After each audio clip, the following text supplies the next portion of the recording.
Buenas tardes, apreciados hermanos, el Señor les bendiga. Esperamos se encuentren bien, hermanos. Amén. Señor lo bendiga, hermano Carlos. Amén. Amén, hermanitos. Bueno, gracias a Dios, después de superar un problema del internet, hemos podido estar de vuelta a esta hora. Esperamos que nuestros Hasta mañana. hermanos estén bien, hermanitos, y con la ayuda de Dios, dispuestos a continuar honrando el nombre de Dios en esta tarde. No he podido mirar todavía, pero aquí está. Estoy saludando entonces a mi hermana Zoraida, hermano Willington, un feliz sábado en la tarde. Dios los bendiga, hermana Ángela, igualmente a mi Amén. hermano Jairo. Y gloria a Dios por nuestra hermana Estefanía. Estefanía, ¿cómo estás, hermanita? ¿Cómo te va? Feliz sábado, Estefanía. Lo mismo la hermana Gabriela, el hermano Jairo, Amén, hermano hermano. Luis. Muy bien, Estefanía, muchas gracias. Por ahí encontramos un eco, escuchamos un eco, pero sabemos que nos está respondiendo. Hermano Luis y hermana Valentina también. Nuestros hermanos desde acá, desde la ciudad de Pasto, los saludan, los que están acá con nosotros, y esperamos que esta tarde también sea de bendición. Apreciados hermanos, vamos entonces a ir de rodillas para orar y pedir entonces la dirección de Dios para que en esta hora podamos continuar con el estudio. Vamos a arrodillarnos, hermanos, para tener entonces la oportunidad de dirigirnos a Dios y pedir su divina dirección. Oremos, hermanos.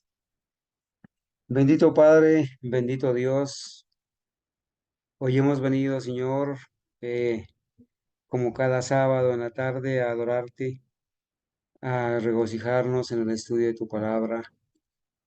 Queremos, Señor, ser motivados a, después de estudiar estas hermosas experiencias de nuestros pioneros, especialmente de la vida de Guillermo Miller, tú puedas, Señor, ilustrarnos en nuestra mente y que nosotros podamos seguir el ejemplo de estos pioneros y ver cómo tu mano poderosa estuvo con ellos y cómo tú hiciste que esta obra avanzara rápidamente hasta convertirse en un gran movimiento mundial, donde se supo que tú venías pronto y que con unos pocos hombres consagrados y fieles a ti, tú convertiste, Señor, la noticia de tu segunda venida en un gran clamor, y este mensaje se pudo esparcir rápidamente por todo el mundo conocido.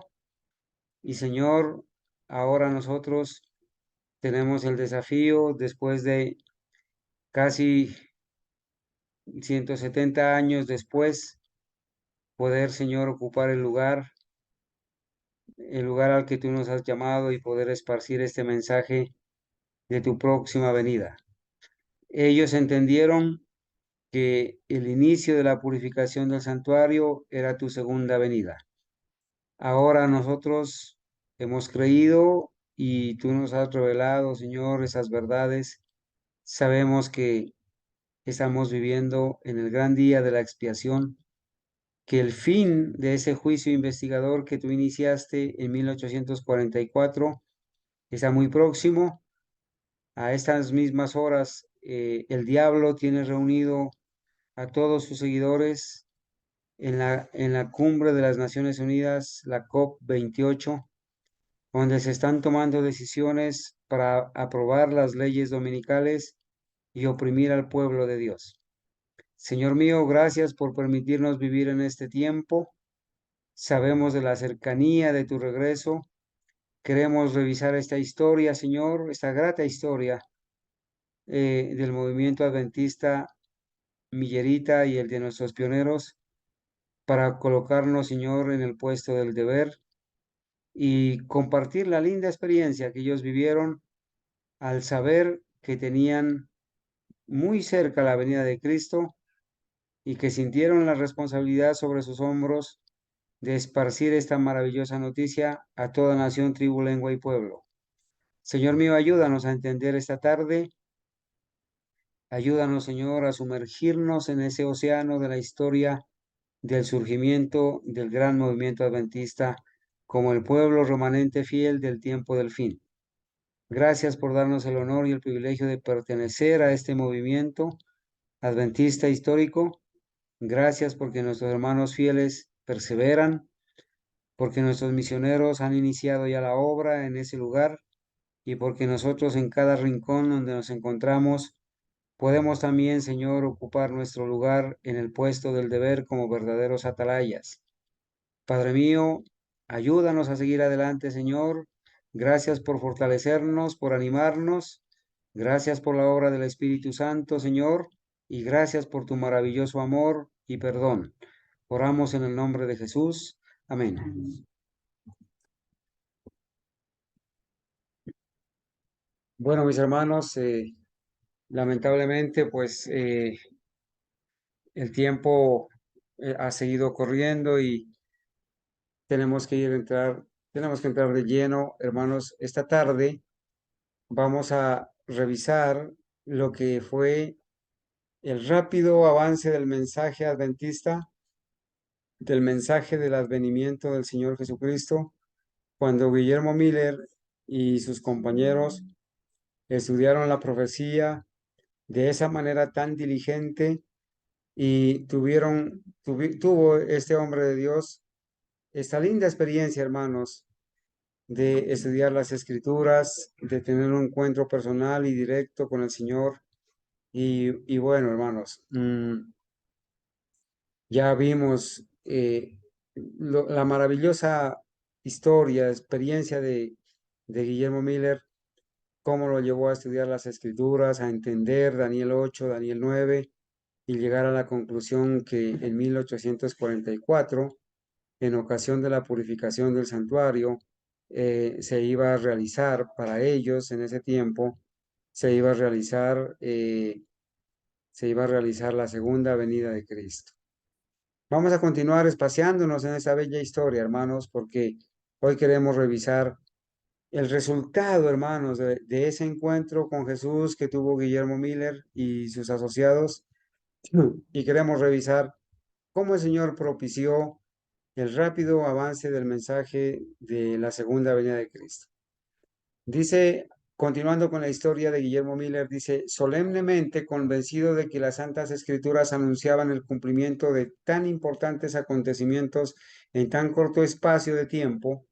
Recuerden que Guillermo Miller en 1818 llegó a la conclusión de que en 1843, 25 años más tarde, iba a venir el Señor.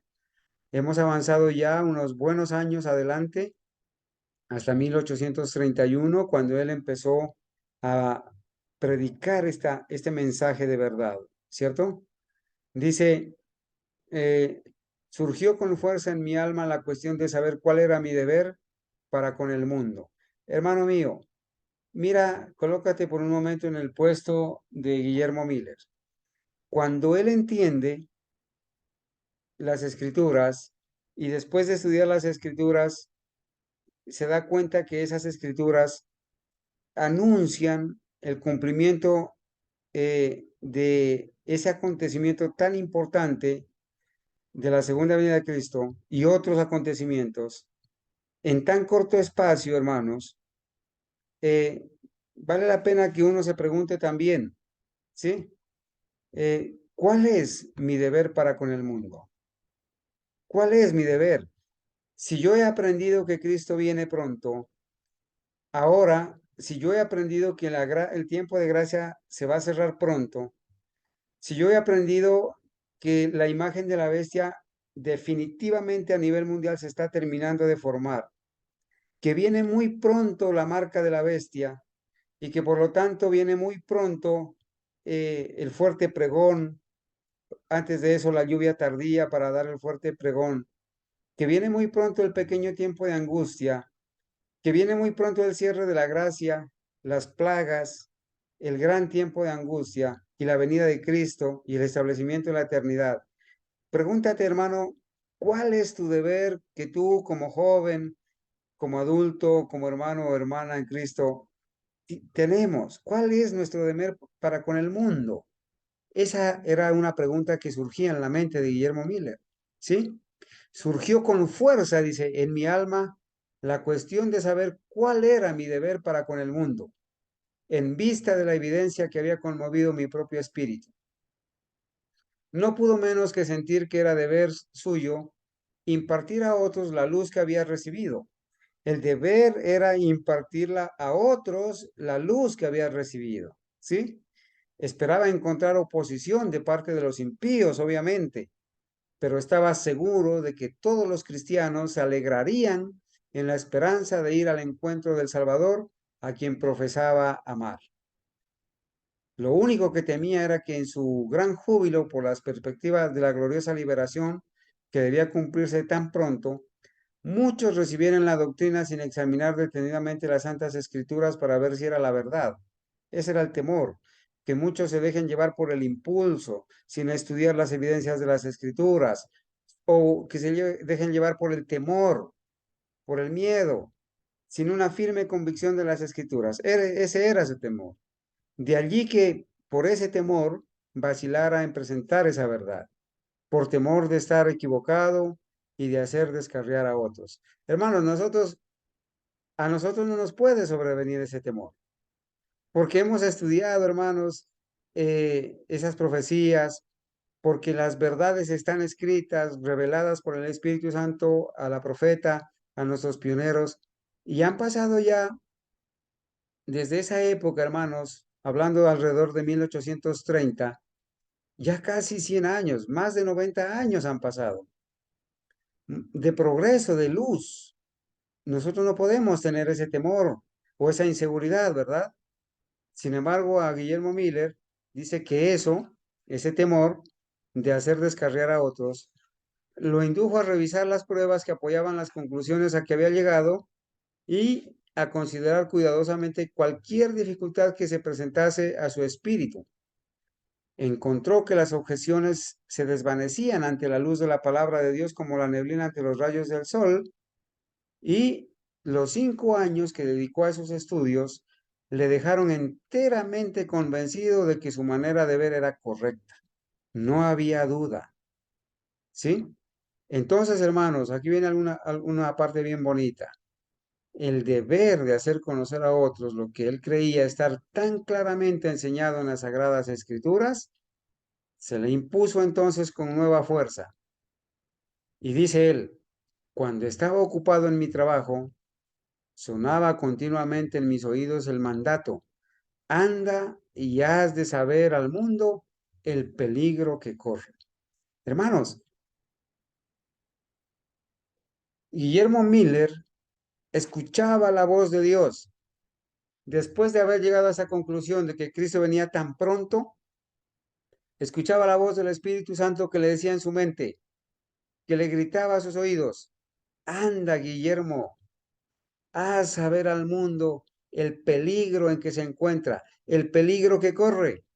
Mi hermano, esta tarde colócate tú en el lugar de Guillermo Miller y escucha la voz del Señor que te dice: Gabriela, Estefanía, Jimena, Jorge Humberto, Zoraida, anda, haz saber al mundo el peligro en que se encuentra. ¿Y por qué el peligro en que se encuentra? ¿Por qué? Porque Cristo, para él, Cristo estaba a punto de venir. Para nosotros, la puerta de la gracia, el tiempo de oportunidad está a punto de cerrarse. Y es nuestro deber, hermanos, correr y hacer saber al mundo el peligro en que se encuentra, porque mucha gente va a ser encontrada sin preparación, está siendo encontrada sin preparación. Diariamente muchos descienden a la tumba perdidos, pisoteando la ley de Dios en rebelión. Hoy en día el mundo está lleno de placer, hermano, de distracción, ¿sí? Hoy en día ya no, en todas partes por donde uno vaya solamente percibe olor a marihuana. Por donde vaya hay atracos, por donde vaya hay júbilo. Ya en las universidades, a las afueras y en otras partes, ya no se sabe si el lunes es domingo, si el martes es domingo, porque todos los días beben, todos los días bailan, todos los días están de fiesta. Entonces, hermanos, debe resonar en tus oídos, debe resonar en tus oídos para que tú vayas a la familia, a tus abuelos, a tus hijos, a tus vecinos, a tus hermanos. Corre y hazle saber al mundo el peligro en que se encuentra. Recordaba constantemente este pasaje que dice en Ezequiel, si yo le digo al impío, impío, de cierto morirás. Si tú no hablares para que se guarde el impío de su camino, el impío morirá por su pecado, pero su sangre yo la demandaré de tu mano. Y si tú avisares al impío de su camino, para que él se aparte, y él no se apartare de su camino, por su pecado morirá él, y tú libraste tu vida. Ezequiel 33, 8 y 9. Me parecía que si los impíos podían ser amonestados eficazmente, multitudes de ellos se arrepentirían. Oh, hermano, mira, piensa en esto, hermano. La voz del Señor nos dice, anda, hazle saber al mundo el peligro en que corre. La voz del Espíritu Santo nos convence a nosotros que muchos van a creer, que muchos sí van a creer, porque está escrito que los obreros de la 11ª hora van a venir a esa hora. Se van a convertir miles en un día. Muchos van a creer, hermano. ¿Sí? Pero, hermanos, si no son amonestados, si nosotros callamos o no ocupamos el puesto de nuestro deber, la sangre podía ser demandada de nuestras manos. Eso pensaba Guillermo Miller, ¿sí? Eso cuenta el historiador que narró esta maravillosa historia. Entonces dice, hermanos, que empezó a presentar sus ideas primeramente en círculos privados, cada vez que se le daba la oportunidad, rogando a Dios que rogando a Dios que algún ministro sintiese la fuerza de ellas y se dedicase a proclamarlas. Eso nos pasa a nosotros, ¿verdad? Esperamos que el hermano X, el hermano Y vaya y predique, esperando que otros prediquen. Pero hermanos, el llamado no era para otros, el llamado era para él. ¿Sí? ¿Sí? No podía librarse de la convicción de que tenía un deber personal de cumplir dando el aviso. De continuo se presentaba a su espíritu las siguientes palabras. Anda y anúncialo al mundo. Su sangre demandaré de tu mano. Por favor, nunca te olvides de esto, hermano. Recuerda que cada vez que tú tienes una persona al lado, que el Señor te da la oportunidad de conversar con tus compañeros de trabajo, de estudio, de barrio, de familia, deben resonar en nuestra mente, en tu mente, ¿sí? Anda y anúncialo al mundo. Si no lo haces, su sangre demandaré de tu mano. Miren qué interesante. Esperó 9 años y la carga continuaba pesando sobre su alma hasta que en 1831, hermano, expuso por primera vez en público las razones de la fe que tenía. Desde 1818 a 1831, ¿cuántos años han pasado? 13 años. Después de 13 años, hermano, definitivamente él se decidió para exponer en público las razones de la fe que tenía.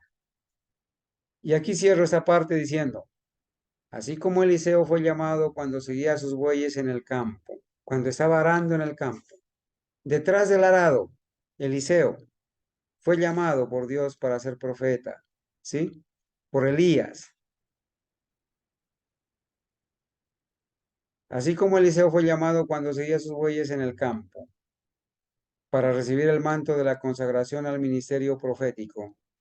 Así también Guillermo Miller fue llamado a dejar su arado y revelar al pueblo los misterios del reino de Dios. Oh, hermano, ¿cuándo es que vas a dejar tu arado? apreciado hermano, ¿cuándo vas a dejar tu arado? ¿Cuándo es que quizás, hermanos, hasta cuándo vamos a estar quizás pensando en otras cosas sin dejar de cumplir nuestra responsabilidad? Con temblor, dice, dio principio a su obra de conducir a sus oyentes paso a paso a través de los periodos proféticos hasta el segundo advenimiento de Cristo. Todo esto que estudiamos en estos días, él comenzó a presentarlo, la profecía de los 2300 años, ¿sí? Comenzó a presentarlo hasta la venida de Cristo, que él creía que era la purificación del santuario. Con cada esfuerzo cobraba más energía y valor al ver el marcado interés que despertaban sus palabras. A la solicitación de sus hermanos, en cuyas palabras creyó oír el llamamiento de Dios, se debió que Miller consintiera en presentar sus opiniones al público. Tenía ya 50 años, 50 años, y no estando acostumbrado a hablar en público, se consideraba incapaz de hacer la obra que de él se esperaba. Pero desde el principio sus labores fueron notablemente bendecidas para la salvación de las almas.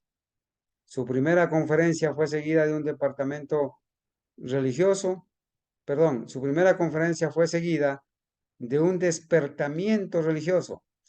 De la primera conferencia, hermanos, ¿sí? De la primera conferencia dice, vino un despertar religioso donde él predicó, durante el cual 30 familias enteras, menos 2 personas, fueron convertidas. Se le instó inmediatamente entonces a que hablase en otros lugares y casi en todas partes su trabajo tuvo por resultado un avivamiento de la obra del Señor. Los pecadores se convertían, los cristianos renovaban su consagración a Dios y los deístas e incrédulos eran inducidos a reconocer la verdad de la Biblia y de la religión cristiana. Qué maravilloso, hermanos. Esos deístas, esos incrédulos, que al principio, desde niño, ejercieron mala influencia en este joven, en este muchacho, que lo llevaron a la incredulidad, que lo llevaron a la apostasía, que le hicieron desperdiciar tantos años en su juventud. Ahora, hermanos, ven a Guillermo Miller convencido y convertido, y ahora lo escuchan predicar estas solemnes verdades, y ahora estos deístas e incrédulos eran inducidos a reconocer la verdad de la Biblia y de la religión cristiana. El testimonio de aquellos entre quienes trabajaba fue, consigue, ¿qué decían los demás que lo escuchaban? Consigue ejercer una influencia en una clase de espíritus a la que no afecta la influencia de otros hombres. Era el poder de Dios, hermanos. Era el Espíritu Santo obrando en Guillermo Miller. Su predicación era para despertar interés en los grandes asuntos de la religión y contrarrestar la mundanalidad y sensualidad crecientes de la época. En casi todas las ciudades se convertían los oyentes por docenas y hasta por centenares. En muchas poblaciones se le abrían de par en par las iglesias protestantes de casi todas las denominaciones. Ahora Guillermo Miller iba a predicarles a todas las denominaciones y las invitaciones para trabajar en ellas le llegaban generalmente de los mismos ministros de diversas congregaciones. Tenía por regla invariable no trabajar donde no hubiese sido invitado. Sin embargo, vio que no le era posible atender siquiera la mitad de los llamamientos que se le dirigían. Hermanos, esa obra fue creciendo. Dice, la obra de Miller, como la de los primeros reformadores, tendía más a convencer el entendimiento y a despertar la conciencia que a excitar las emociones, ¿sí? Por acá, hermanos, pasamos a 1833. 2 años de haber principiado, después de haber principiado, Miller, después de que empezó Miller a presentar en público las pruebas de la próxima segunda venida de Cristo, apareció la última de las señales que habían sido anunciadas por el Salvador como precursoras de su segundo advenimiento. Ahora imagínense, hermanos, a todos los argumentos y fundamentos y profecía de Guillermo Miller se le une la última de las señales, ¿no? Que iban a ser precursoras de su segundo advenimiento. Bueno, en realidad, hermanos, no era tan la última, ¿cierto? Porque después de la caída de las estrellas debían suceder otras cosas antes de que Cristo viniera. Pero ellos lo entendían así, ¿sí? Las estrellas caerán del cielo. Esa señal se cumplió, hermanos, el 13 de noviembre de 1833, ¿sí? Y eso ayudó, hermanos, a que las personas que vieron y fueron testigos de este acontecimiento maravilloso pudieran creer. Y muchos de los que presenciaron la caída de las estrellas la consideraron como un anuncio del juicio venidero. Y hay muchos comentarios bien fundamentados al respecto de esto, ¿sí? Y además de esto, después de 1833, sucedió lo que sucedió en 1840, otro notable cumplimiento de la profecía, ¿cierto?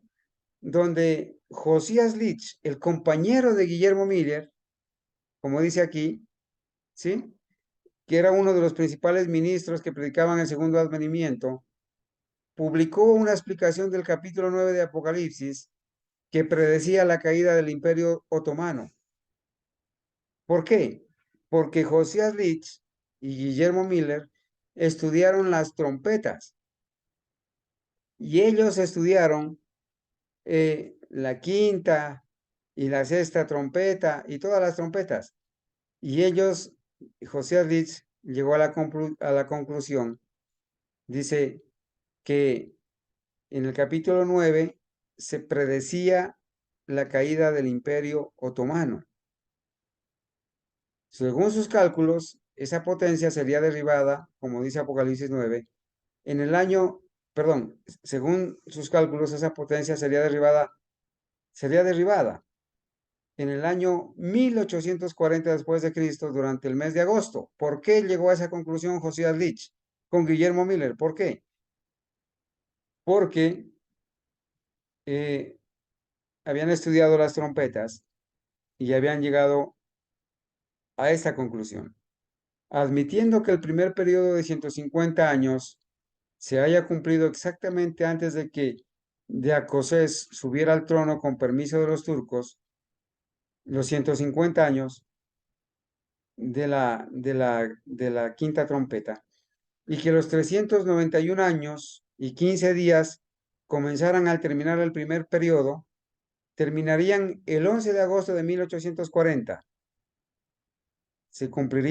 Tendría cumplimiento entonces el sonar de la sexta trompeta, día en que puede anticiparse en que el poder otomano en Constantinopla será quebrantado.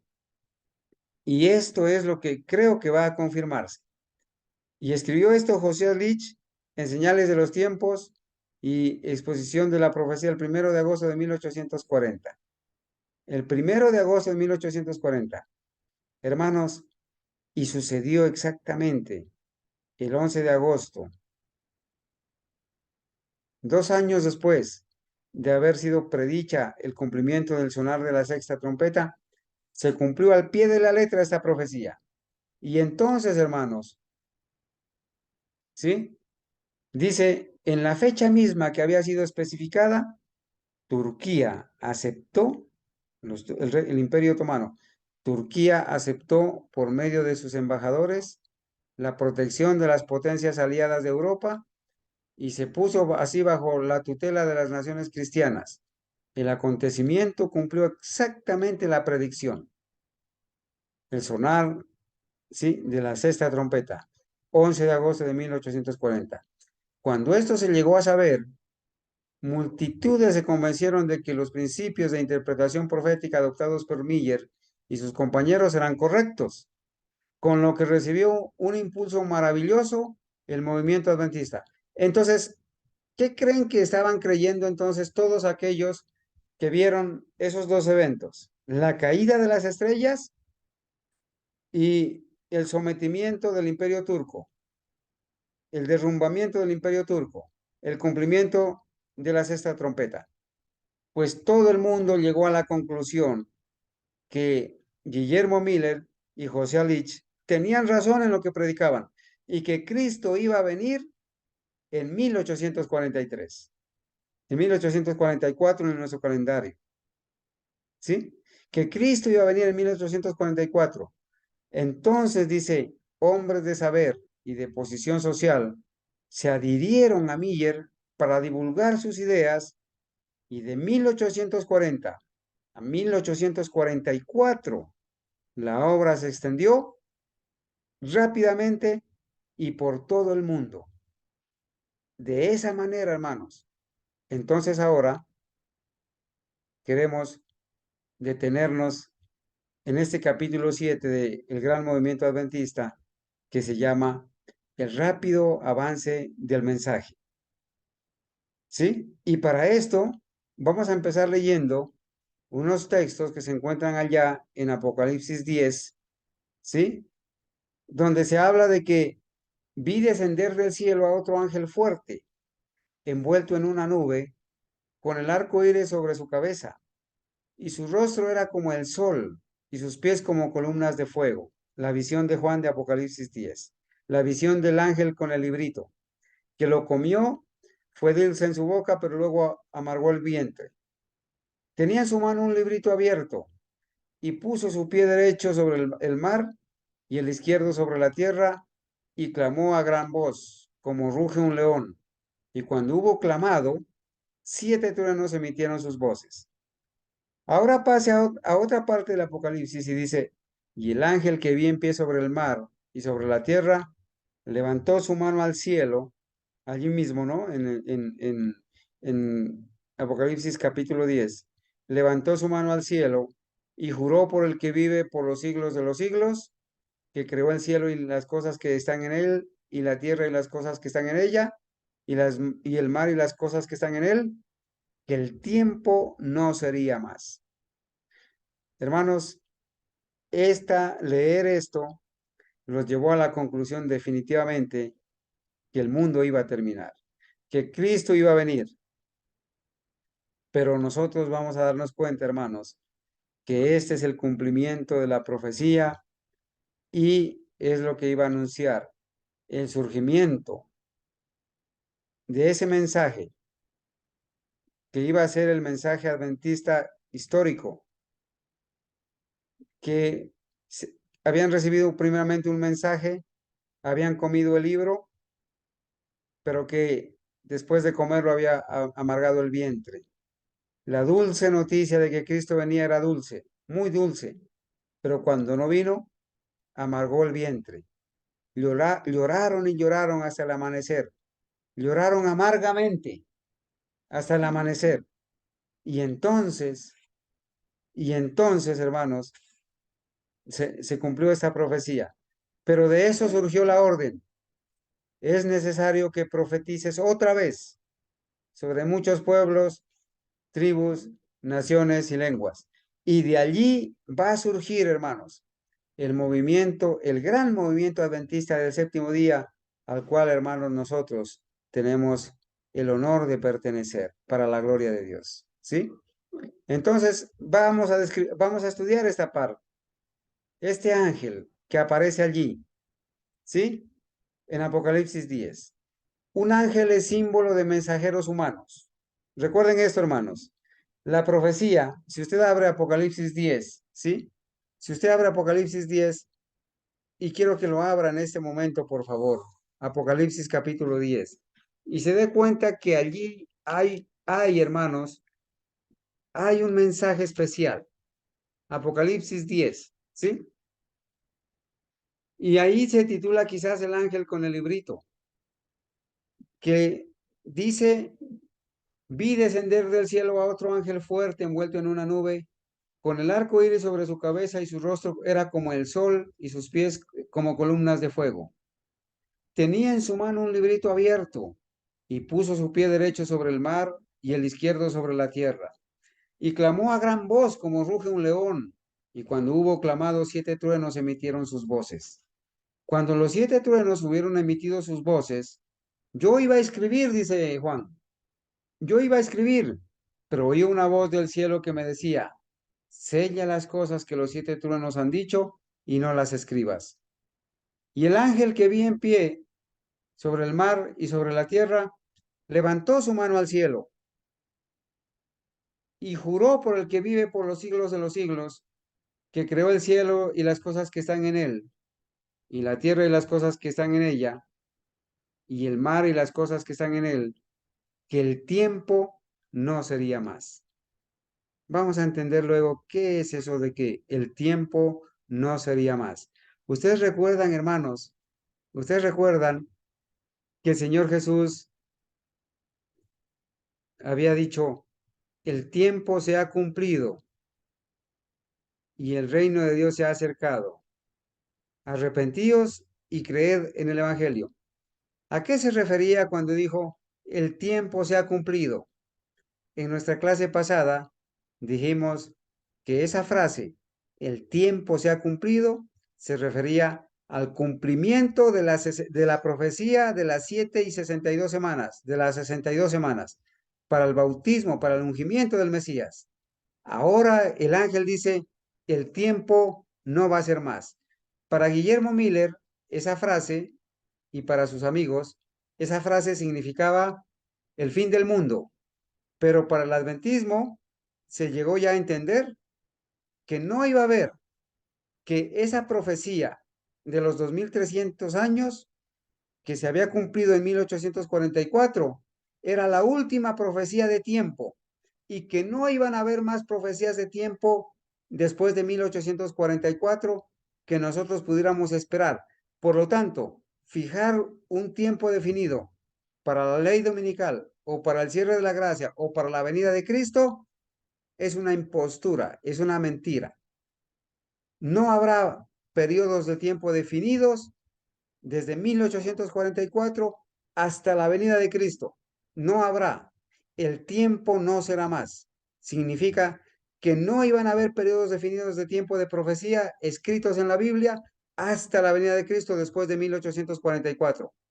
Esa profecía de los 2300 tardes y mañanas, de los 2300 años, que empezaron en el 457 antes de Cristo hasta 1844, era la última profecía de tiempo escrita en la Biblia con un cumplimiento determinado de tiempo, con un principio y con un fin, y que hasta la venida de Cristo no iban a haber más periodos proféticos. Así que todos aquellos que fijan fechas para la ley dominical, que fijan fechas para el cierre de la gracia, que fijan fechas para la venida de Cristo, que vuelven a fijar las fechas de los 1260, 1290 y 1335 días, Dios no los ha enviado.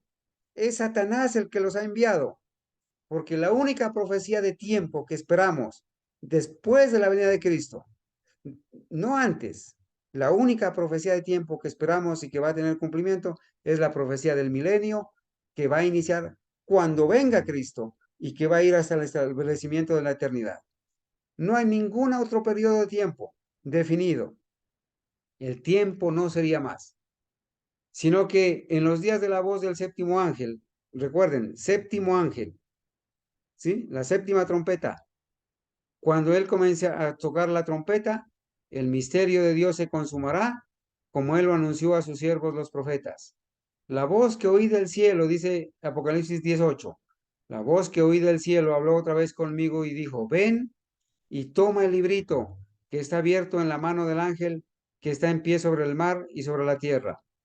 Juan recibió la orden, ven y toma el librito de la mano del ángel, ¿sí?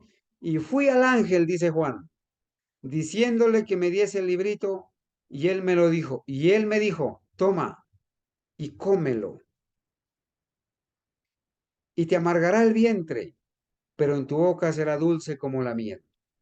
Y ya explicamos la dulce noticia de que Cristo venía, de que se iban para el cielo, de que toda la enfermedad y el dolor y la muerte estaban a punto de terminar, dulce como la miel, ¿sí? Pero una vez comido, te amargará el vientre. Pero antes de llegar al vientre, en tu boca será dulce como la miel. Entonces, dice el versículo 10, tomé el librito de la mano del ángel y lo comí. Y era dulce en mi boca como la miel, pero cuando lo hube comido, amargó mi vientre. Hermanos, esta experiencia nos hace recordar experiencias de aquellos que se aventuran al pecado, al placer temporal. Y aparentemente al principio es miel, es dulce, pero al final, hermanos, es amargo como la miel, amargo como la miel. ¿Cuántas personas no nos hemos arrepentido por habernos aventurado en ese camino? ¿Cuántas personas no hemos terminado llorando, sin ganas, después de habernos aventurado, después de haber desechado el consejo de Dios, después de haber desechado la amonestación de la palabra de Dios, después de haber seguido nuestras propias inclinaciones? Hemos llorado, hermanos, nos hemos golpeado, pero el Señor nos ha esperado, el Señor nos ha levantado. Entonces voy a seguir con la explicación. Dice, amargó mi vientre. En el versículo 11 termina diciendo, y Él me dijo, es necesario que profetices otra vez. ¿Ya profetizaste una vez? Yo ya te envié a profetizar a toda nación, tribu, lengua y pueblo, allá en Mateo 28, 19 y 20. Yo ya te envié a profetizar otra vez con los reformadores. Yo ya te envié a profetizar otra vez, una vez. Ahora es necesario que profetices otra vez sobre muchos pueblos, naciones, lenguas y reyes. Veamos la explicación que da el hermano Lowborough acerca de esto. Como ya se mostró, vamos a hablar del ángel, de un ángel en la Biblia que es un símbolo de mensajeros humanos. Los mensajeros humanos estamos simbolizando ángeles que son enviados. El mensaje de los tres ángeles no va a ser dado por ángeles literales, sino personas, humanos en los brazos de Dios, en las manos de Dios. Como ya se mostró, la obra de la predicación del Evangelio ha sido entregada al hombre y el Señor ha prometido su bendición sobre estos instrumentos hasta el fin del mundo, como dice, como dice Mateo 28, 19 y 20. Así que el ángel que lleva el mensaje debe ser un símbolo de un mensaje conectado con el tiempo que debe predicarse a los habitantes de la tierra. El tiempo no sería más, dice. El mensaje se proclama desde un libro que está abierto, lo que implica claramente que una vez estuvo cerrado, ¿sí? Recuerden que una vez estuvo cerrado, selladas esas profecías. Estos mensajeros son estimados por Dios, porque el arco iris, una señal del pacto de Dios sobre ellos, está sobre ellos, y ellos están vestidos con la luz de la gloria de Dios, y declaran el mensaje por la autoridad del Creador de todas las cosas. Esto que se declara aquí es un mensaje de tiempo, que una vez estuvo sellado, pero ahora proclamado desde un librito abierto. El mensaje, las profecías de Daniel, que iban a estar selladas hasta el tiempo del fin, pero que iban a ser abiertas, que ahora están abiertas, que ahora se iban a entender. Esa parte de la profecía que Daniel no entendió, que Gabriel vino a explicarle, iba a estar sellada hasta el tiempo del fin. El tiempo del fin empezó en 1798, cuando se recibió la herida de muerte por parte de la bestia. Entonces, mis hermanos, ahora el libro está abierto. Ahora significa entonces que el libro está abierto, que la profecía ahora puede ser entendida, ¿sí? Lo que no se entendió hasta antes de 1798, a los pocos años, Dios trajo a Guillermo Miller y le hizo entender, ¿sí? Como a Daniel le hizo entender. Dice en Apocalipsis, en capítulos anteriores, se ha demostrado que el Señor marcó el tiempo cuando la luz debía ser dada ser dada respecto al cierre del gran periodo profético de los 1300 días que lleva al juicio investigador. Que la predicción de que el conocimiento sería aumentado fue exactamente cumplida por el surgimiento de muchos a quienes él reveló esa luz, y que él también marcó el tiempo cuando la parábola de la higuera debía aprenderse. Y vamos a revisar la parábola de la higuera. Al suscitar a sus maestros allí y entonces para salir y proclamar esa parábola al mundo. Fue tan exacta la predicción de cuando el mensaje de tiempo debía aumentar hasta convertirse en un fuerte clamor como su cumplimiento. Entonces vamos a ver, hermanos, cómo el Señor trae el fuerte clamor, cómo este mensaje de Guillermo Miller, después de estudiar las profecías, de entenderlas y de explicarlas, ahora este mensaje se va a convertir en un fuerte clamor, hermanos. Pero en ese mensaje del fuerte clamor, el clamor de medianoche, pues va a venir un tiempo de espera, ¿sí? Va a venir un tiempo de espera, un tardarse del esposo, y va a venir un chasco, va a venir un cabeceo de las vírgenes, va a venir un adormecimiento de las vírgenes. Veamos el fuerte clamor del primer mensaje. El momento cuando había de darse el fuerte clamor de esta proclamación es un tema de interés. Se ubica entre el toque de la sexta y la séptima trompetas. A ver, hermanos, ¿en qué tiempo, en qué momento está el toque de la sexta y la séptima trompeta?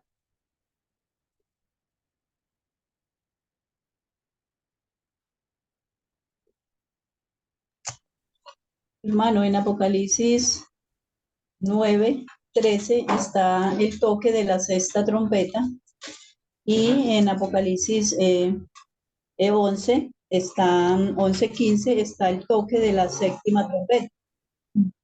Sí, hermana Ángela, muchas gracias. Pero la pregunta no es en dónde está escrito, sino en qué momento, ¿sí? ¿En qué momento se da el toque de la sexta y de la séptima trompeta? ¿En qué momento?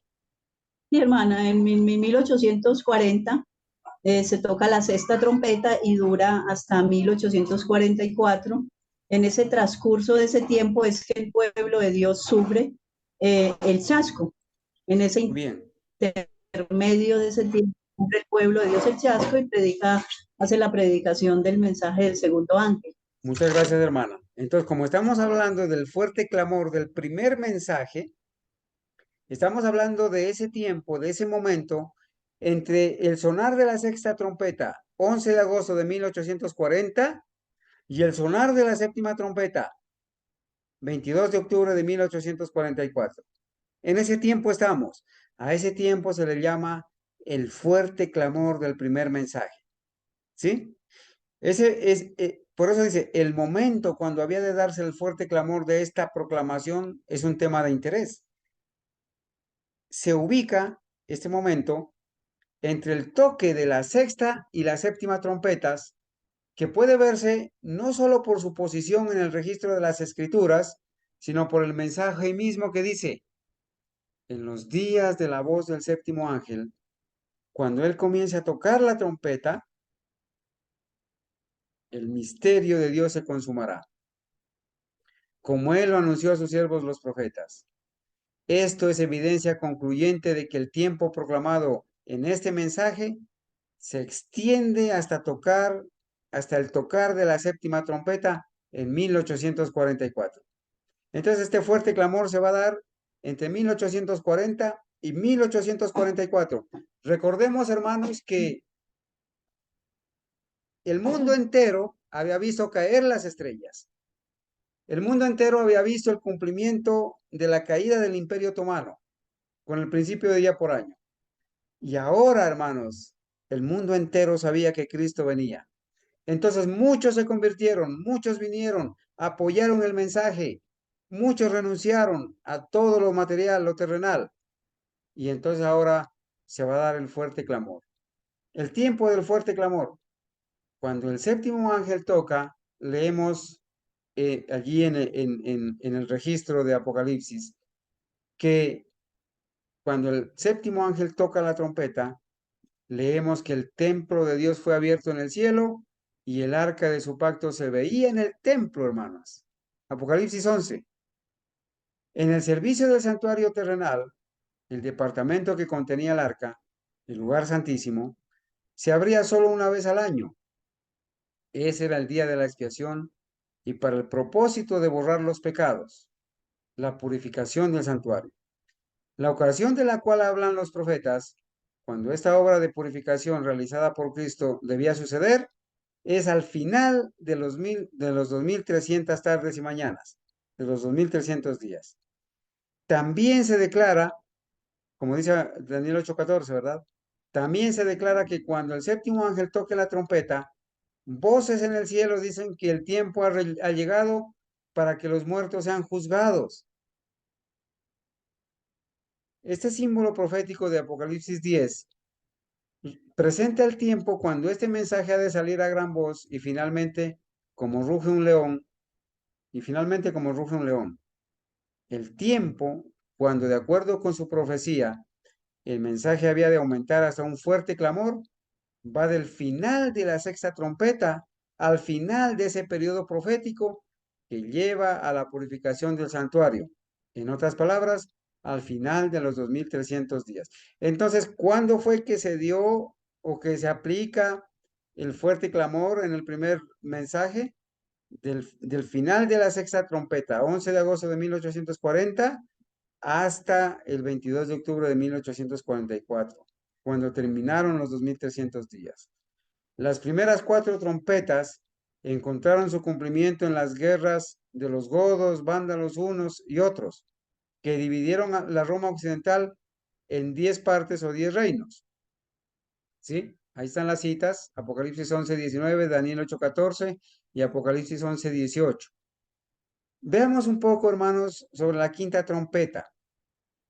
La quinta trompeta presenta el surgimiento del Islam con su nube de errores. Recuerden, hermanos, que el Islam ahora ha tomado un papel fundamental, ¿no es cierto? El Islam, los judíos, los cristianos, allí unidos, ¿cierto? Surge la quinta trompeta, presenta el surgimiento del Islam con su nube de errores, pero especialmente el periodo de 5 meses o 150 años literales desde el tiempo en que tienen un rey sobre ellos, como habla allí en el sonar de la quinta trompeta. Eso lo estudiamos ya, lo repetimos hasta dónde, ¿verdad? El 27 de julio de 1299, Osman I, el fundador del Imperio Otomano, los turcos, invadió el territorio de Nicomedia. Desde ese tiempo los otomanos molestaron y atormentaron, como dice la profecía en la quinta trompeta, atormentaron al Imperio Romano Oriental hasta el 27 de julio de 1449.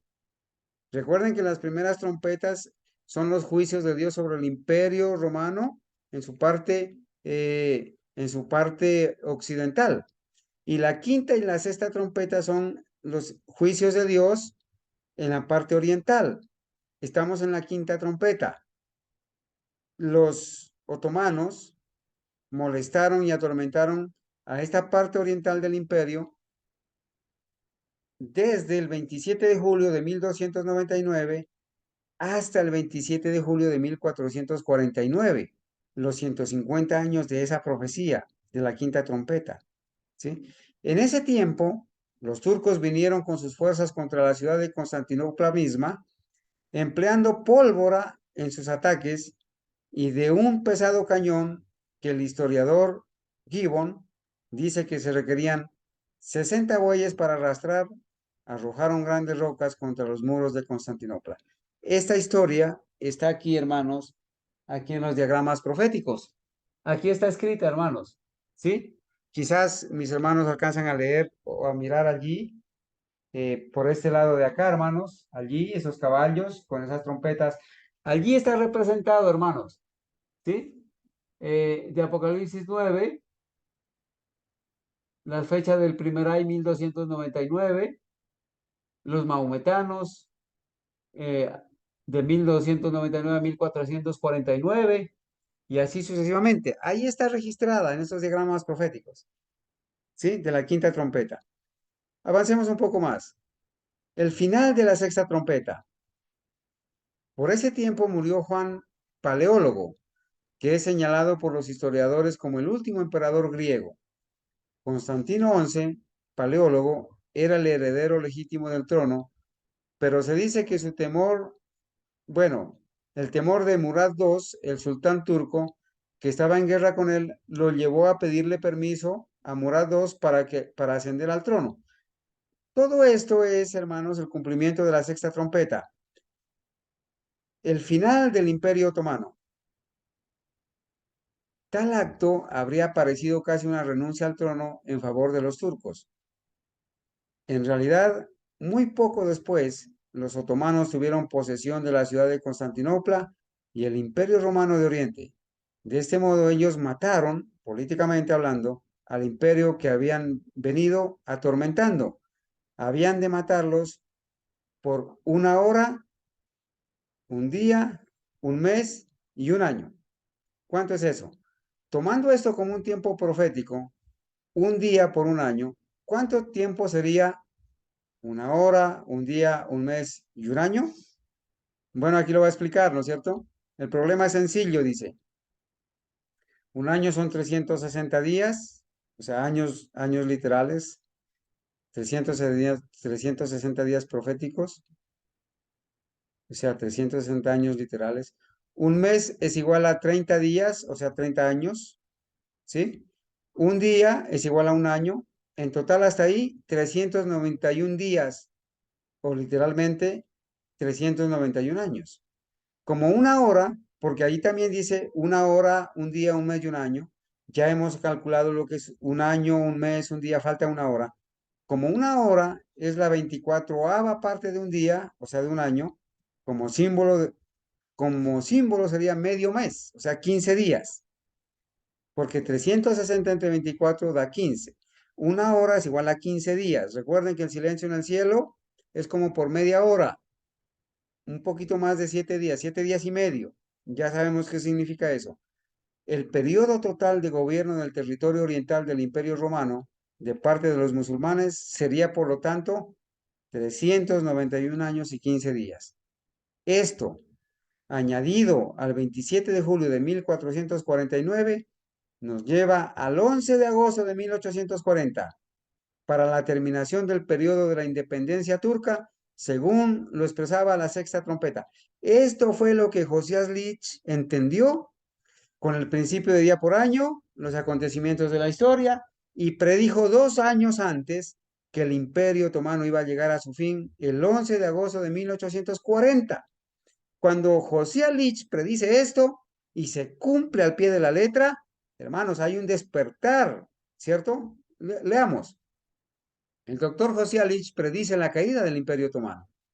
En 1838, 2 años antes de 1840, el doctor José Lich de Filadelfia, el compañero de Guillermo Miller, Filadelfia, Pensilvania, habiendo abrazado la verdad presentada por William Miller, se unió a la obra de dar mayor publicidad al mensaje. Preparó artículos para la prensa pública sobre el tema de las 7 trompetas del Apocalipsis. Allí él escribió la explicación de las 7 trompetas, hermanos, y entre esas la explicación de la sexta trompeta. Él tomó la posición absoluta de que la sexta trompeta dejaría de sonar y que el poder otomano caería el 11 de agosto de 1840 y que eso demostraría al mundo que un día en las profecías simbólicas representan un año de tiempo literal. Él predijo que la sexta trompeta dejaría de sonar el 11 de agosto de 1840. Aquí lo dice, que la sexta trompeta dejaría de sonar, ¿sí? El 11 de agosto de 1840.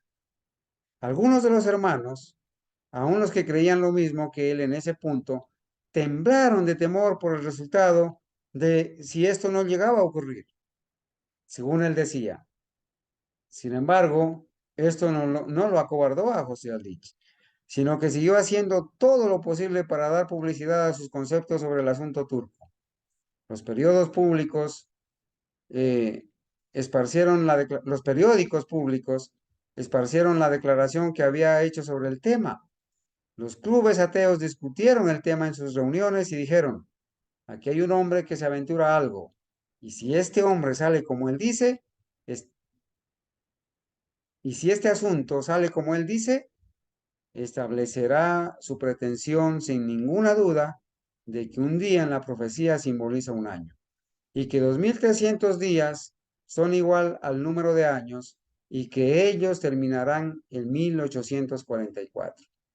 La publicación de la conferencia del doctor Leach produjo una conmoción general y muchos miles se interesaron en observar la terminación de las dificultades que habían surgido entre Mehmet Ali, el Bajá de Egipto, y el sultán turco. Centenares dijeron, si este asunto termina como afirma el doctor Leach, afirmará el principio de día año de la interpretación del tiempo simbólico y seremos adventistas. Se desafiaron a sí mismos, hermano. Entonces vino esto, hermanos, y para avanzar un poquito, todo esto, hermanos, todo esto se cumplió. Ustedes lo pueden leer ahí en el capítulo 7, ¿sí? El cumplimiento de cómo estos poderes entraron en guerra y cómo los poderes aliados intervinieron y entonces sucedió el cumplimiento de la profecía, ¿sí? El fin de la independencia turca. Es muy interesante leer toda esta historia, hermanos. Aquí hay, dice, el sultán envió a Rifat Bey a Alejandría en un vapor del gobierno para que comunicase el ultimátum de Mehmet Ali. Dicho ultimátum le fue entregado el día 11 de agosto de 1840. El mismo día, en Constantinopla, el sultán dirigió una nota a los embajadores de las cuatro potencias para preguntarles qué plan debía adoptar en caso de que el Bajá se negase a cumplir las condiciones del ultimátum, a lo cual contestaron ellos que habían sido tomadas las medidas necesarias y que no tenía necesidad de alarmarse acerca de cualquier contingencia que pudiera presentarse. Ese día terminó el plazo de 391 años y 15 días concedido para la duración del poder otomano. ¿Y dónde se encontraba la independencia del sultán? Estaba, dice, desaparecida. Bueno, hermanos, desde ese día y hasta hoy, 1905, cuando se escribe este libro, desde ese día hasta hoy, el sultán ha tenido que actuar bajo el mandato de las potencias y observar el desmembramiento de su reino, según porción tras porción se ha ido destinando al propio uso de las potencias. Entonces ahora sí cerramos, después de que se cumple todo esto, ven caer las estrellas, se somete, se cumple o termina el sonar de la sexta trompeta, 11 de agosto de 1840. Ahora, hermanos, se despierta el interés público en las profecías. ¿Sí? Este notable cumplimiento de la profecía tuvo un efecto tremendo sobre el público. Intensificó el interés de la gente en escuchar sobre el tema de las profecías cumplidas y las que estaban por cumplirse. Claro, si se interesaron en las profecías cumplidas y dijeron, se ha cumplido al pie de la letra, el 11 de agosto de 1840. Ahora Guillermo Miller, con el mismo principio del día por año, dice que Cristo viene en 1843. Pues eso, hermanos, hace, ¿cierto? Un despertar, ¿verdad? El doctor Leach dijo que en el transcurso de unos pocos meses, después del 11 de agosto de 1840, había recibido cartas de más de 1000 destacados ateos, algunos de ellos dirigentes de los clubes de ateos, y en las cuales afirmaban que habían renunciado a su batalla contra la Biblia y la habían aceptado como la revelación de Dios al hombre.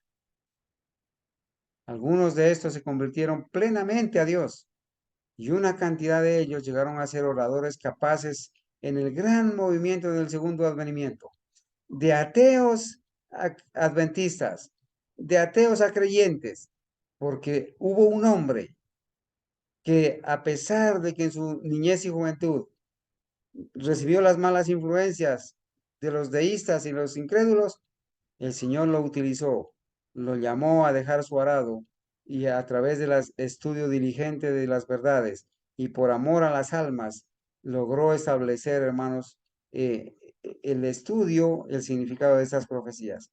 Estaba equivocado, pero había un propósito de Dios en el libro que iba a amargar el vientre. Estaba escrito, hermanos. pero el Señor iba a traer la revelación en su momento. Algunos expresaron al doctor Leach de este modo: hemos dicho que los expositores de la profecía citan de las enmohecidas páginas de la historia para justificar sus declaraciones de cumplimientos proféticos. O sea, le dijeron, nosotros hemos dicho que los que exponen la profecía son preteristas. O sea, citan de la historia que ya pasó y de ahí hablan de profecía, ¿cierto? Para justificar sus declaraciones de cumplimientos proféticos. Pero en este caso, tenemos hechos vivientes justo delante de nuestros ojos.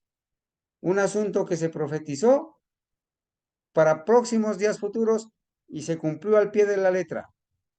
Para ilustrar cómo, precisamente al fin de la sexta trompeta, el mensaje del advenimiento comenzó a ir con gran voz, notaré un caso como me fue relatado por uno de los actores de este mensaje. Está escribiendo el pionero autor del libro El Gran Movimiento Adventista, el hermano John Norton Lowborough.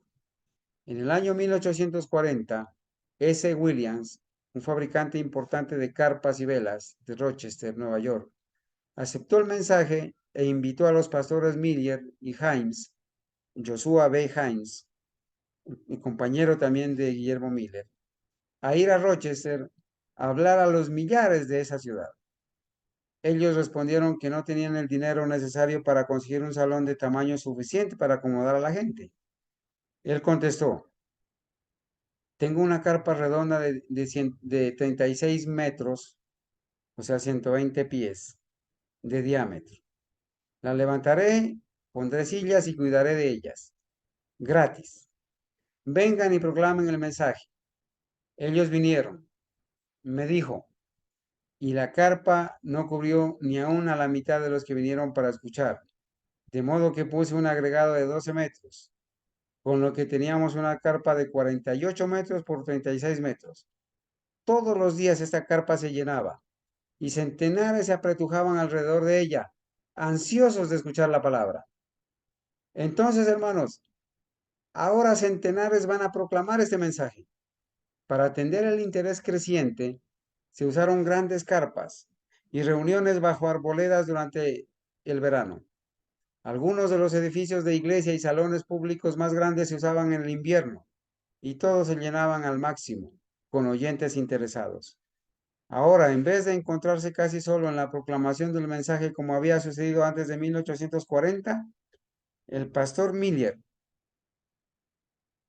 unos 300 se unieron a él para proclamar públicamente la terminación de los 2300 días y dar el clamor que el tiempo ya no sería más y que la hora de su juicio ha llegado. Mi hermano, a veces pensamos que estamos solos, a veces pensamos que no hay nadie más que predique. A Guillermo Miller le tocó solo por un buen tiempo, 1818, 1831. Hermanos, casi solo durante todo ese tiempo. Pero ahora el Señor trae, hermanos, el Señor trae, como dice aquí, unos 300 ministros que vienen a proclamar el mensaje, ¿sí? A proclamar ese mensaje que iban a predicar, que el tiempo ya no sería más para ellos el fin del mundo y que la hora de su juicio ha llegado, para ellos la segunda venida de Cristo. Así vemos cuando, así vemos como cuando vino el tiempo del Señor para que el mensaje hiciera su progreso en todo el mundo, su palabra se cumplió y los millones fueron impulsados con un deseo de escuchar el llamamiento. Mi hermano, Mateo 24:14 dice, y será predicado este evangelio para testimonio, para que lo conozcan todas las naciones, y entonces vendrá el fin. El Señor va a levantar, hermanos, a la 11ª hora, obreros consagrados. ¿Sí? El Señor está llamando y está preparando hombres fieles que estudian, que oran, hombres que de verdad sienten en su corazón la responsabilidad de decirle a otros el peligro en que se encuentran. Hombres que sienten la responsabilidad de advertir al mundo del inminente cierre de la gracia. El Señor nos está preparando, hermanos, para grandes cosas, ¿sí? Él va a cumplir su promesa. Él va a derramar su Santo Espíritu sobre hombres humildes, sencillos, que quizás no fueron a las universidades, no son teólogos, no son eruditos, pero que se han consagrado y están doblemente bautizados con el poder del Espíritu Santo. ¿Sí? Entonces dice, su palabra se cumplió y los millones fueron impulsados con un deseo de escuchar el llamamiento. Lo que fue cierto del movimiento de Norteamérica también fue cierto en otros países. Fíjense que no fue solamente en Estados Unidos que pasó esto, ¿sí? También sucedió esto en otros países. Desde el año 1840, en lugar de que unos pocos individuos esparcieran sus publicaciones, brotaban, por así decirlo, veintenas para ir al frente para proclamar el clamor.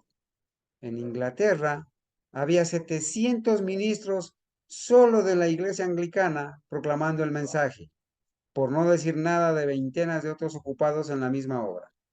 En más de una veintena de las naciones principales de la tierra, el mensaje iba con tal celo que llevó a un observador a decir, esta gente toma este asunto terriblemente en serio.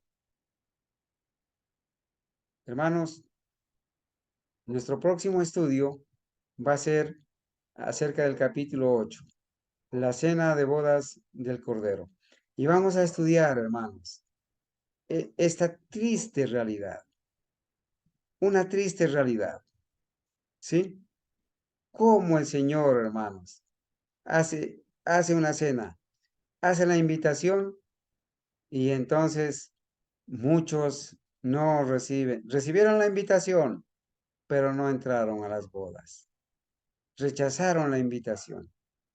Bueno, por eso dice ahí la palabra, un hombre hizo una gran cena y convidó a muchos. Y a la hora de la cena envió a su siervo a decir a los convidados, venid que ya todo está preparado. Hermano, eh, usted puede leer, hermanos, en Mateo 22, del 1 al 7, puede leer en Lucas 14, 16 y 57 el relato.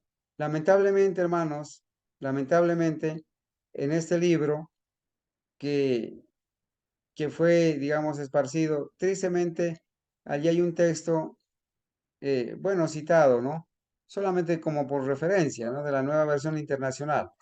Pero dice que un hombre hizo una gran cena y convidó a muchos. Y a la hora de la cena envió a su siervo a decir a los convidados, venid, que ya todo está preparado. Venid, que ya todo está preparado. Hermanos, abramos por un momento allí, hermanos, en la palabra de Dios en Lucas 14. ¿Sí? Vamos por un momento ahí a Lucas 14 porque todavía nos quedan unos buenos minutos para estudiar. Lucas capítulo 14. Y vamos a leer, hermanos, esa experiencia. Una experiencia triste para muchos. Lucas capítulo 14. Dice, vamos a leer desde el versículo 16. Entonces Jesús le dijo, un hombre hizo una gran cena y convidó a muchos. Y a la hora de la cena envió a su siervo a decir a los convidados, venid, que ya todo está preparado. Y todos a una comenzaron a excusarse. El primero dijo, he comprado una hacienda y necesito ir a verla. Te ruego que me excuses. Otro dijo, he comprado 5 yuntas de bueyes y voy a probarlos. Te ruego que me excuses. Y otro dijo, acabo de casarme y por tanto no puedo ir. Hermanos, esto fue lo que se le dijo, hermanos, a los convidados, ¿sí? Un hombre hizo una gran cena y convidó a muchos. Y a la hora de la cena envió a su siervo a decir a los convidados, venid, que ya todo está preparado. La historia sigue diciendo, hermanos, allí, que después de que estos rechazaron la invitación, otro dijo, versículo 20, acabo de casarme y por tanto no puedo ir. Vuelto el siervo, hizo saber estas cosas a su señor. Entonces, enojado, el padre de familia dijo a su siervo, ve pronto por las plazas y las calles de la ciudad y trae acá a los pobres, a los mancos, los cojos y los ciegos. Y dijo el siervo, Señor, se ha hecho como mandaste, y aún hay lugar.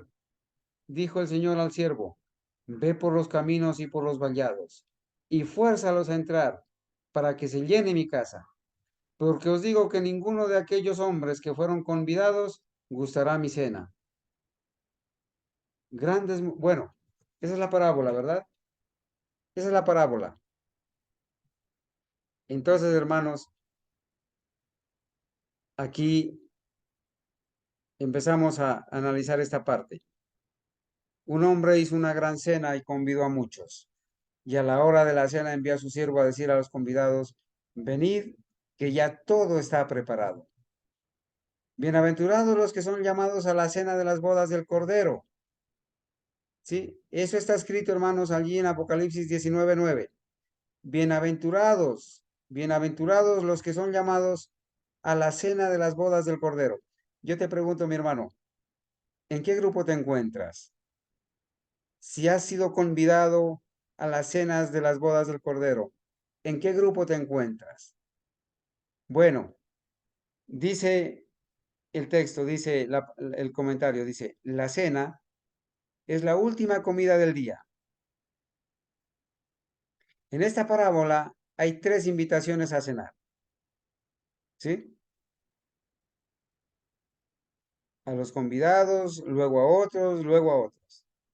Esta parábola no debe confundirse con los llamados a la fiesta o al banquete, de que se habla en Mateo 22, del 1 al 7. Esa fiesta o banquete es la comida del mediodía. En esta parábola de la cena, sobre las invitaciones a cenar, aprendemos que a aquellos que hacen la invitación, ¿sí? Los afrentaron y los mataron, y que hasta que, y dice, y que hasta mataron al hijo del rey. El rey que había enviado el llamamiento destruyó a aquellos homicidas y quemó su ciudad. Esta parábola de los llamados a la fiesta, que muestra la suerte de aquellos que primero rechazaron el llamado, representa adecuadamente lo que realmente ocurre con los que rechazan el Evangelio de Cristo y lo mataron a él y a sus apóstoles, o sea, a los judíos. El Señor envió ejércitos contra esa nación que destruyó a aquellos homicidas y quemó su ciudad Jerusalén. ¿Sí? Los llamados a la fiesta, que no es la cena. Esta es los llamados a la cena. Vamos a ver el llamado a la cena, porque el llamado a la fiesta ya sucedió en tiempos de Jesús con los judíos, a quienes les fue destruida inclusive su ciudad. Los judíos que mataron al hijo del dueño de la viña. Este llamado a la cena, en la parábola, sin duda se refiere a la cena de bodas del Cordero. Se pronuncia una bendición sobre aquellos que son llamados a la cena de bodas. Una cena de bodas sigue al casamiento. Escuchen esto. Una cena de bodas es después del casamiento, sigue al casamiento. La boda del Cordero ocurre antes de que venga. Entonces, hermanos, aquí hay partes para entender. ¿Sí? Hay un casamiento, hay una boda que sucede antes de que Él venga. ¿Sí? Una cena de bodas sigue al casamiento. La cena es después del casamiento. La boda del Cordero ocurre antes de que el Cordero venga, porque como ya hemos visto, cuando Cristo finalmente venga, Él va a regresar de las bodas. Recuerden esto, hermanos. Recuerden esto. Antes de que Cristo venga, el Cordero debe asistir a las bodas. Primero se hacen las bodas del Cordero y después Cristo viene, porque, como dice allá en Lucas 12:36, cuando finalmente Cristo venga, Él va a regresar de las bodas. Primero se hacen las bodas. Sigamos. Este llamado a la cena de bodas, entonces, debe ser el mismo que el mensaje del primer ángel de Apocalipsis 14 y el tiempo de la proclamación del capítulo 10 ya anotado.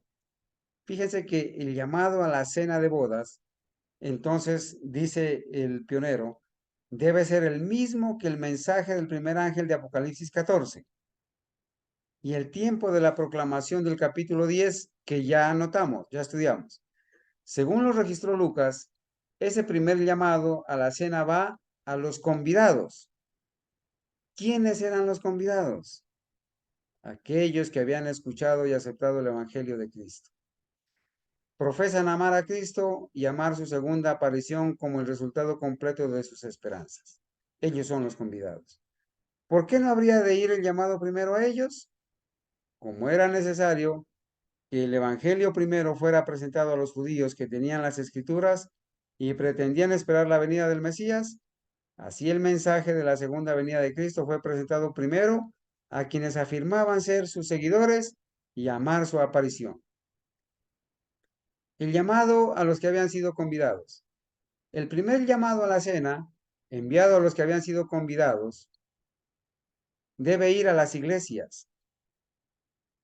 Ahora, de hecho, la proclamación de la próxima venida de Cristo desde el año 1833 a la primavera de 1844 fue hecho en las iglesias y en gran medida fue secundada por los ministros de aquellas iglesias.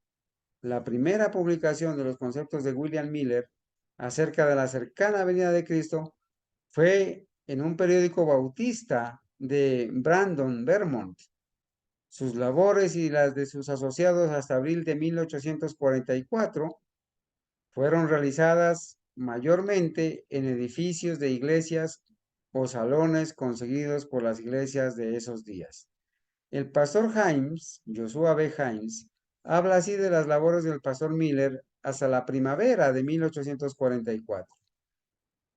Él trabajaba entre todos los grupos y sectas, sin interferir con sus organizaciones o disciplina, creyendo que los miembros de las diferentes comuniones podían retener su condición y al mismo tiempo prepararse para el advenimiento de su rey. El pastor Himes, hablando de sus propias labores junto con las del pastor Miller, dice además, la mayoría de los ministros e iglesias nos abrieron sus puertas a nosotros y a nuestros hermanos que proclamaban la doctrina del advenimiento, cooperando con nosotros hasta el último año, el año de 1844. Entonces, ahora sí, se abren las puertas al mensaje. Recuerden ustedes, hermanos, que estamos estudiando la historia de cómo es que va a surgir el gran movimiento adventista, ¿sí? Respecto de su obra y de la naturaleza de ella, William Miller dijo, se me han abierto puertas para proclamar esta doctrina de la segunda venida de Cristo en casi todas las denominaciones, de modo que he podido cumplir solo con una pequeña porción de las invitaciones. Bueno, Guillermo Miller no se daba abasto para atender todas las invitaciones. En cada lugar donde he estado, los más piadosos, devotos y activos miembros de las iglesias prontamente aceptan los conceptos aquí proclamados, mientras que el mundo profeso, el fariseo, el fanático, el orgulloso, el altivo y el egoísta, se burlan y ridiculizan la doctrina de la segunda venida de Cristo. Había oposición. Respecto a la naturaleza del mensaje del advenimiento, se puede decir lo mismo que de Aviñé dijo de la Reforma. Ella fue realizada en el nombre de un principio espiritual. Ella ha proclamado como su maestro a la palabra de Dios para salvación, la fe por armas, el Espíritu Santo, y había rechazado por estos mismos medios todos los elementos mundanos. Viene una poderosa ola entonces de reavivamientos. Y entonces dice, la naturaleza de los reavivamientos que siguieron a la proclamación del mensaje del advenimiento fueron descritos por Fleming pastor de la iglesia cristiana de la calle Casco de Portland, Maine. Este pastor dijo así: el interés despertado por sus conferencias, las de Guillermo Miller, es de la clase más deliberada y desapasionada, y aunque es el mayor reavivamiento que he visto alguna vez, no obstante hay muy poca excitación apasionada. Parece cautivar con mayor intensidad a la parte masculina de la comunidad. Lo que produce este efecto es el hermano Miller sencillamente toma la espada del espíritu, la desenvaina y desnuda, y pone su filo agudo sobre el corazón desnudo y corta. Eso es todo. Ante el filo de esta arma poderosa, cae el ateísmo y el universalismo se marchita. Los fundamentos falsos se desvanecen y los mercaderes de Babel se maravillan. Me parece que esto debe ser lo más próximo a los reavivamientos apostólicos que cualquier otra cosa que los tiempos modernos han presenciado. Bueno, hermanos, de todo esto, ustedes pueden seguir leyendo ahí todas estas experiencias, hermanos. Todas estas experiencias que llevaron a ese gran reavivamiento, ¿sí?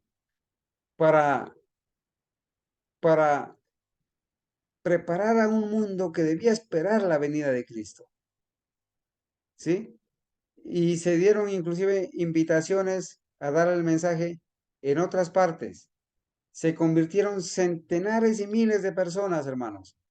Dice, los reavivamientos y la conversión de centenares por todas partes siguieron a la predicación de la doctrina del advenimiento, y especialmente fue así al acercarse la terminación del año judío de 1843. Hermanos, esta parte la debes tener tú bien clara, resaltada, marcada. ¿Dónde dice? ¿Sí?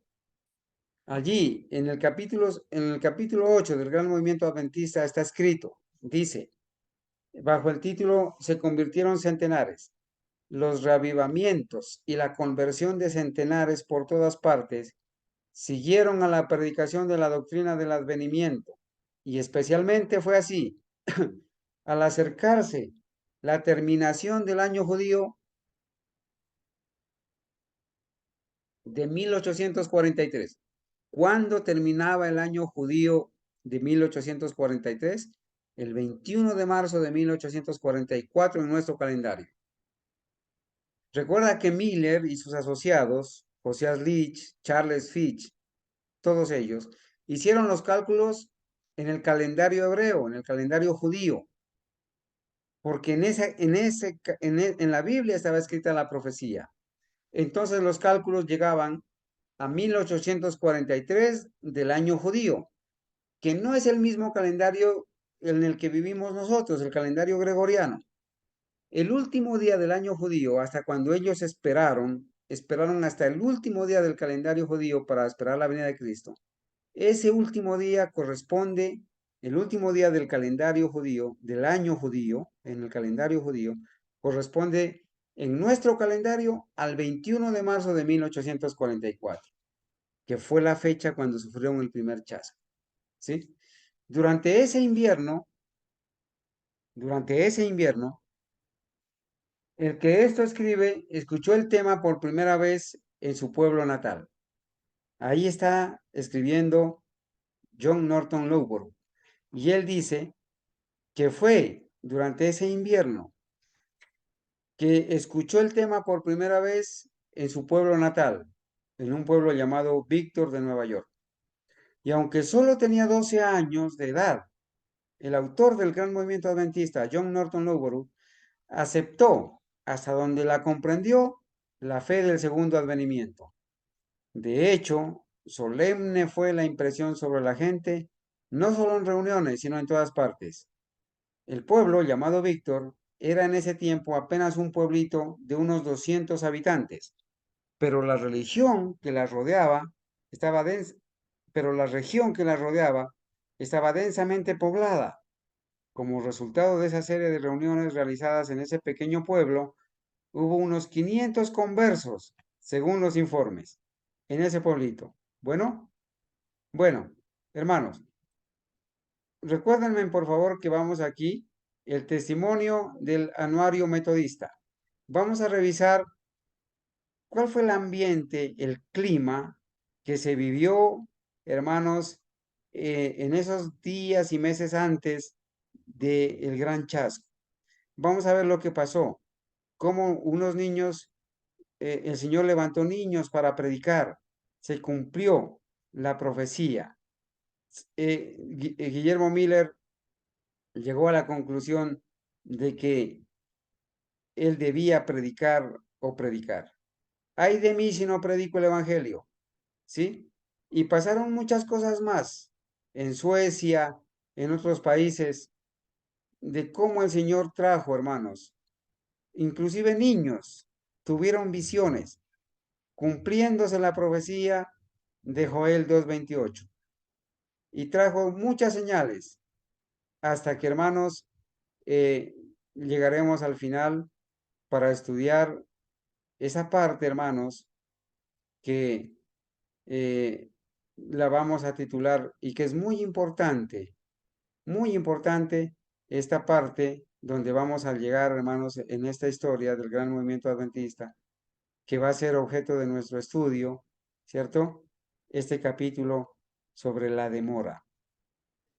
Hermanos, cuando estudiemos esto, vamos a empezar a entender realmente el asunto de los chascos, el porqué de la demora, el porqué de las fechas proféticas, ¿sí? Vamos a estudiar cómo se debe estudiar la parábola de las 10 vírgenes, para entenderla no a la manera adventista católica, sino a la manera adventista historicista genuina. Hasta aquí avanzado, hermanos. Muchas gracias por su tiempo, por su paciencia y gracias, hermanos, por permitirme volver a contar la historia, porque eso a nosotros nos debe motivar para que nosotros sepamos de dónde venimos, hermanos, cómo surgió el gran movimiento adventista y volvamos a pasar a revivir esa experiencia que vivieron nuestros pioneros adventistas, donde el Señor les trajo seguridad de que Él los había conducido de una manera correcta. Si mis hermanos tienen una pregunta o un aporte que hacer, voy a agradecerles por favor que lo hagan en este momento. Adelante, mis hermanos amados.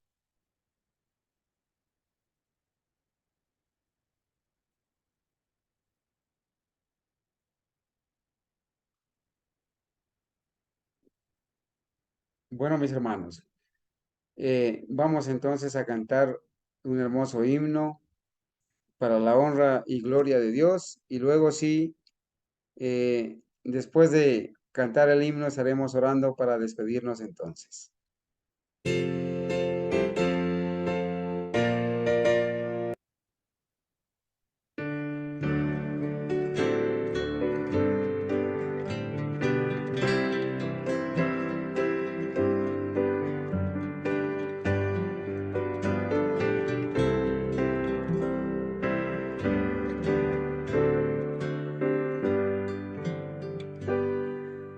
Grato es contar la historia de celestial favor de Cristo y de su gloria, de Cristo y de su amor. Me agrada referirla, pues sé que es la verdad y nada satisface cual ella mi ansiedad. Cuán bella es esa historia, mi tema ya en la gloria será ensalzar la historia de Cristo y de su amor. Grato es contar la historia más bella que escuché, más áurea, más hermosa que cuanto yo soñé. Contarla siempre anhelo,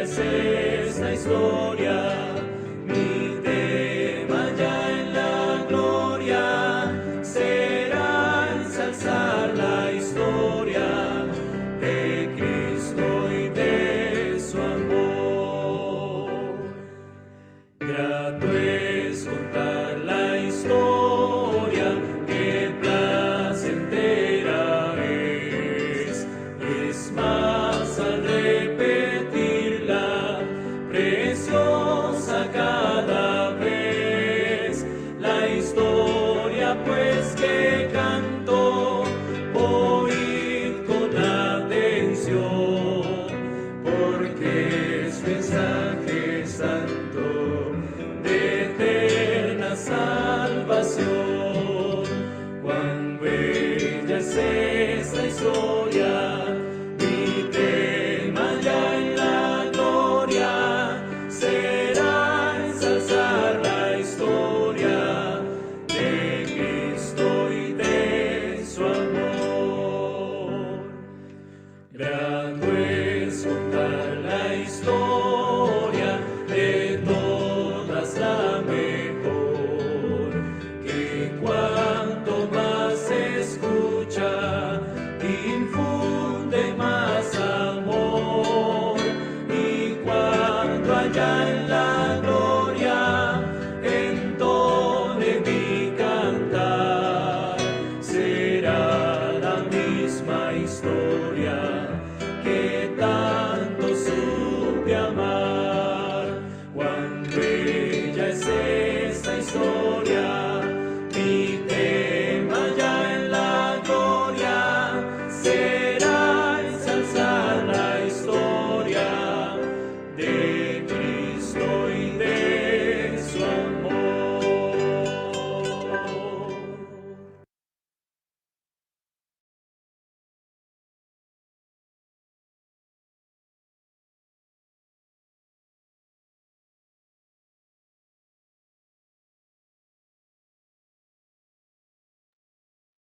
Bien, mis amados hermanos, vamos entonces a ir de rodillas para poder hacer la oración en esta hora.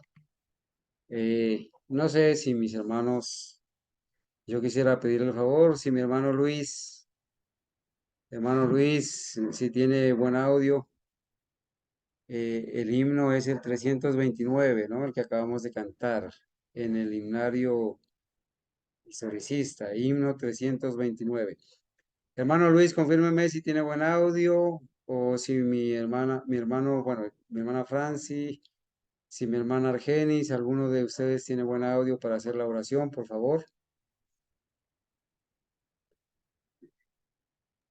Sí, hermano Carlos. Bueno, hermanita Un Argenis, segundo. claro que sí. Vamos a hacer la oración, si es tan amable, hermanita, tenga la bondad.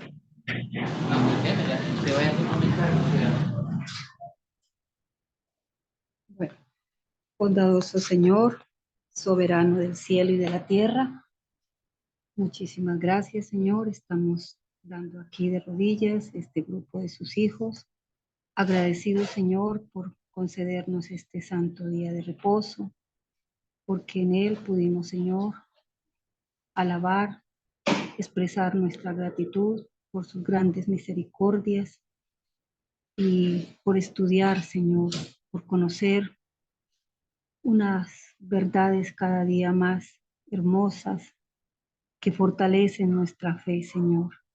Gracias, bondadoso Padre, por el tiempo que nos dedica este siervo suyo. Gracias por el interés que presenta para que seamos capacitados y podamos salir y poder predicar, poder compartir a las personas que tienen hambre y sed de conocer grandes verdades, Señor. Aunque hay otros que no quieren, hay unos que están ávidos por conocerlo, Señor. Gracias, bondadoso Padre, por colocar en nuestro camino personas que están dispuestas a servirle, Señor, a rendir su tiempo, sus talentos y los recursos que el Señor les ha concedido. Ayúdanos, Señor, para que nuestras inversiones en este momento sean en esas riquezas que no van a ser consumidas, por esas riquezas que solamente las podemos obtener y comprar del Señor Jesús.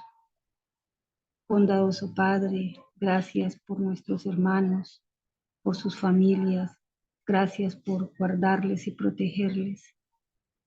Me uno al clamor que está elevando mi hermano Carlos y su familia por los niños y por los jóvenes de este grupo, Señor.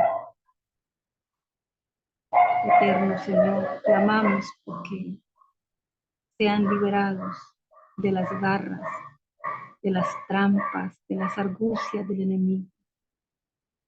Concédenos, Señor, ver a nuestros hijos en este precioso camino, liberados y experimentando el gozo que da la libertad en Cristo Jesús, el gozo que da esa paz que solo el Señor puede conceder. Eterno Señor, estamos dejando en sus manos también el trabajo y la obra misionera de nuestros hermanos que están ya instalados en Biotá.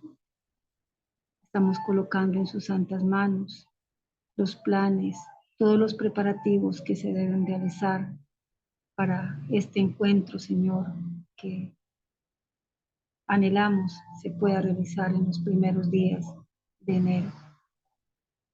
Que todas estas actividades, Señor, dirigidas por su divina mano, guiadas por el Espíritu Santo, se conviertan en aquella región en una gran bendición y de esa región se extienda a muchas otras, Señor. Padre Celestial, dejamos en sus santas manos las necesidades, las preocupaciones, los planes, los proyectos de las familias de todos mis hermanos, que hace algún tiempo estamos anhelando salir, ir hacia el campo, Señor.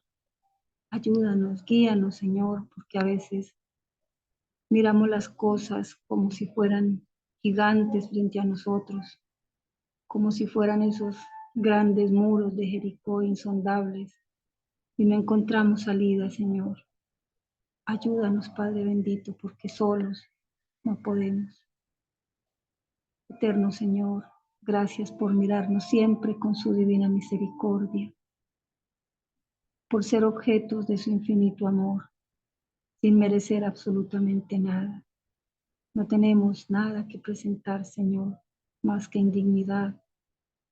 Gracias, eterno Dios, por su grande amor y misericordia.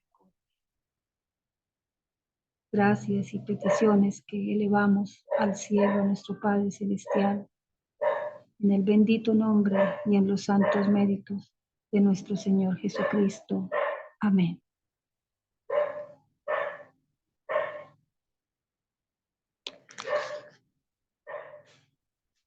Amén.